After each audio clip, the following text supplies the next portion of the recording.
Kevin Rogers with you here on the Action Network. It's the final Friday of the regular season in Major League Baseball, and we have a couple plays to go over with you. And we'll start in Kansas City between the Royals and the Yankees. Both teams are out of playoff contention, just trying to wrap the season up on a high note. And for our first play, we're going to take the Kansas City Royals in the first 5 innings. The Yankees are not going to the postseason, and one of the guys they depended on this year to maybe make that run was Carlos Rodon, who was hurt early and came in the rotation halfway through the year. But really, the numbers have not been good for the Yankees left-hander, at least in the first 5 innings. The Yankees are 3-7-3 in Rodon's 13 starts this season. Also, they're 1-7 overall in his 8 starts in the favorite role. And taking it a step further, New York 4-9-4 in their last 17 road openers in the first 5 innings. Meanwhile, the Kansas City Royals, they were just swept in Detroit by the Tigers,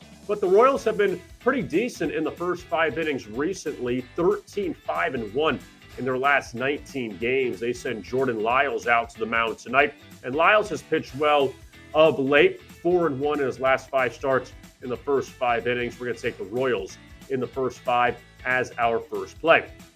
Now, for our second play, in the National League Central, the Milwaukee Brewers have already wrapped up the division title, but the Chicago Cubs still with something to play for. They're a half game out of the final wild card spot in the National League heading into this weekend. The two teams meeting up in Milwaukee.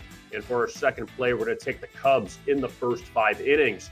Kyle Hendricks goes to the mound for Chicago tonight, and Hendricks has pitched well against Milwaukee so far this season. The Cubs 2-0 in those games. Also, the Cubs 2-0 in the first 5 innings of those 2 games in which Hendricks has started. Also, Chicago has gotten off to a good start in road series openers in the first 5 innings, going 14-5-5, which includes leading after 5 in the opener at Atlanta. Now, remember, they blew a big lead in that game and ended up losing, but still the Cubs have gotten out to a good start in those games. Milwaukee, they did beat St. Louis yesterday, but the Brewers, though, just 1-4 in their last 5 in the first 5 innings. So let's go with the Cubs in the first 5 as our second play. Don't forget to check out the actionnetwork.com and the Action app for more Major League Baseball content as the playoffs begin next week. Also, don't forget about the football. NFL Week 4 continues, and college football as well. It's a big weekend. actionnetwork.com and the Action app. I am Kevin Rogers. Thanks a lot for watching, and as always, best of luck with your bets.